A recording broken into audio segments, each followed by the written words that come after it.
Welcome to Byte-Sized Tech, where we blend casual conversations with, insightful discussions on the latest in technology and gadgets. Definitely. Today, we're going to dive into how some big tech names are, switching things up to stay ahead of the curve. Really is a dynamic time in tech, isn't it? It is. These companies aren't just sitting back. Right. They're actively reshaping their strategies. Yeah, and that's what's really exciting to see. Absolutely. Okay, so let's start with DoorDash. Okay. They're not content with just bringing you your favorite burger anymore. Right. They're becoming a neighborhood superstore. Mm-hmm. Groceries, Mm-hmm. retail items, even Halloween costumes. Yeah. It's like they want to deliver everything but the kitchen sink. Well, I think what's fascinating here is that DoorDash is leveraging their existing strengths, right? They've already got a massive delivery network and a loyal customer base. For sure. So adding things like groceries and retail to their platform is a natural extension. It's more efficient, and it taps into a growing consumer demand for convenience. And it seems to be working. Their subscription program, Dash Pass, Oh, yeah. is really taking off, especially internationally. I've heard that. It's like they're trying to become the Amazon of local commerce. It's a bold ambition, but they're making smart moves. Yeah. Think about it. They're not just adding more stuff to their app. Right. They're also forming strategic partnerships. Okay. Their collaboration with Lyft, for example, allows them to offer bundled ride-hailing and delivery services. That's so smart. That's a win-win for both companies and for customers who get more value. Exactly. It makes you wonder, could this be the future of how we interact with local businesses? Yeah. Will everything eventually be ordered through platforms like DoorDash? That's a big question. It is. And it'll be interesting to see how it plays out. For sure. But DoorDash's strategy highlights a key trend in tech, the move towards integrated services and a seamless customer experience. Right, so let's shift gears to Coolio. They're all about personalization at scale. It sounds pretty impressive. Yeah. But also maybe a little bit Big Brother-ish. Yeah. Well, think about it like this. How annoying is it when you interact with a company and it feels like they have no idea who you are or what you need? Ugh, it's the worst. Twilio wants to change that. Okay. They use AI to gather and analyze customer data so businesses can create highly tailored interactions. So instead of getting a generic email blast, Right. you get a message that actually feels relevant to you. Exactly. Okay, I can get behind that. And to do this, they acquired a company called Segment, which specializes in collecting and managing customer data. Oh, wow. It's like having a super smart assistant who knows everything about your customers and helps you connect with them on a personal level. Okay, so that explains the personalization part, but what about the at-scale part? Right. Are they talking about personalizing messages for millions of people? Precisely, that's the power of AI. Wow. It allows Twilio to deliver personalized experiences to a massive audience without sacrificing efficiency. That's pretty amazing. It's like having 1,000 tiny marketing geniuses working for you around the clock. That's wild. Yeah. But does it actually work? Are businesses seeing real results from this kind of hyper-personalization?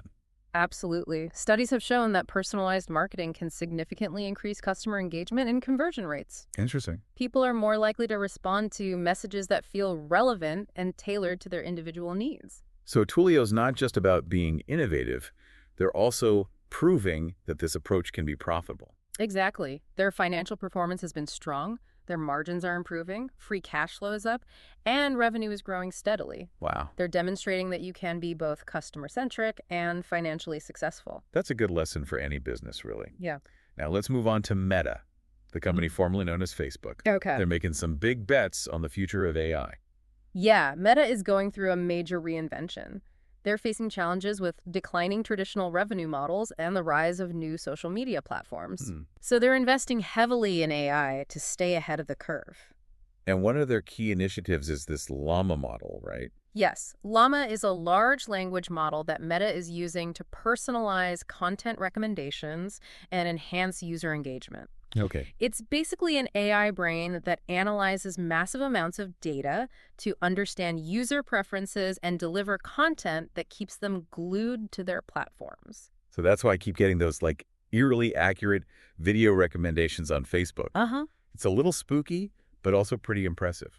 Llama is all about predicting what you want to see before you even know it yourself. Right. And it's working. Yeah. Meta's active user base is growing, and they're seeing positive results in their ad pricing. But it's not just about tweaking their existing platforms. Right. Mark Zuckerberg has been talking about using AI to create entirely new revenue streams. Yeah. What does that even mean? Well, it's still early days, But Zuckerberg envisions AI powering new forms of communication, entertainment, and even commerce within Meta's ecosystem. So maybe one day we'll be buying like virtual goods in the metaverse using AI-powered shopping assistants. Exactly. The possibilities are pretty vast, and Meta is clearly betting big on the transformative power of AI. And they're putting their money where their mouth is. They're investing billions of dollars in AI infrastructure. It's true. It's like they're building a giant AI-powered spaceship to blast them into the future. It's a bold strategy, and only time will tell if it pays off. Yeah. But one thing's for sure, Meta is not afraid to take risks and push the boundaries of technology. It's definitely an exciting time to be following the tech industry. For sure. So many innovations happening, so many possibilities on the horizon. Absolutely. And each of these companies, DoorDash, Twilio, and Meta, is offering a glimpse into the future of how we live, work, and connect with the world around us. That's a really good point. I think we need to take a quick break. Okay. When we come back, we'll dive deeper into some of the challenges and opportunities these tech giants are facing. Yeah, it's clear that these companies are pushing boundaries and innovating in some really fascinating ways. For sure, but they're also facing some pretty significant challenges. Yeah. Right? I mean, the tech landscape is incredibly competitive and things are changing so rapidly. Absolutely. One of the biggest challenges for any tech company is staying ahead of the curve. You know, what's hot today might be obsolete tomorrow. Yeah, that's true. So they need to be constantly innovating and adapting to new trends and technologies. And that takes serious resources, right? Yeah. We're talking about talent, research and development, infrastructure. Like, it's not cheap to stay at the cutting edge. Exactly. These companies are investing billions of dollars in research and development, particularly in areas like AI and machine learning. Oh, yeah. They're also in a constant race to attract and retain top talent. And let's not forget about the regulatory landscape. Right. Governments around the world are scrutinizing big tech companies more closely than ever before. Yeah. Particularly when it comes to issues like antitrust, data privacy, and content moderation. It's a complex and evolving landscape, and these companies need to navigate it carefully. For sure. They're under pressure to demonstrate that they're operating responsibly and ethically while also continuing to innovate and grow. It's a tough balancing act. Yeah. So how do these companies manage all these challenges while still trying to achieve their ambitious goals? Well, one key is strategic diversification. We've seen that with DoorDash expanding beyond food delivery and Meta exploring new revenue streams beyond advertising. They're not putting all their eggs in one basket. Right, spreading the risk and creating multiple avenues for growth. Yeah. What else are they doing to stay competitive? Another key is partnerships and acquisitions.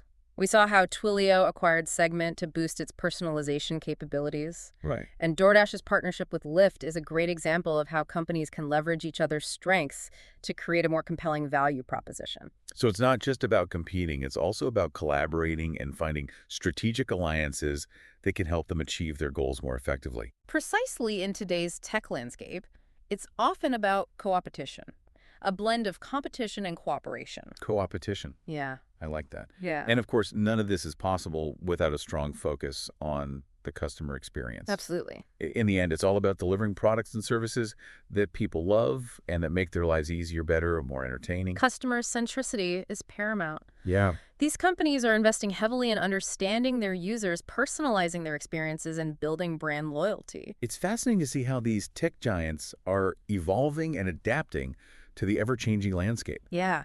They're pushing the boundaries of technology, redefining industries, and shaping the future of how we live, work, and interact with the world around us. And it's only going to get more exciting from here. The pace of innovation is accelerating, and we can expect to see even more groundbreaking developments in the years to come. Well, that brings us to the end of our deep dive into the world of tech giants.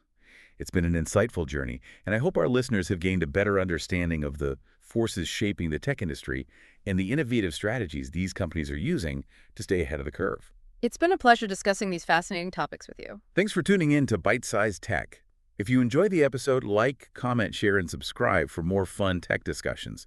It really feels like we're at a tipping point with technology. Yeah, I agree. We're seeing these incredible advancements in areas like AI, and they're starting to have a real impact on our everyday lives. Yeah, and it's not just about the big futuristic stuff, right? AI is already like sneaking into our daily routines in ways we might not even realize. Absolutely. Think about those personalized recommendations you get on Spotify or Netflix. Oh, yeah. That's AI at work. That's true. Or those spam filters that keep our inboxes from overflowing. Oh, for sure. AI is behind that too. It's like AI is becoming this invisible force that's making things run more smoothly in the background.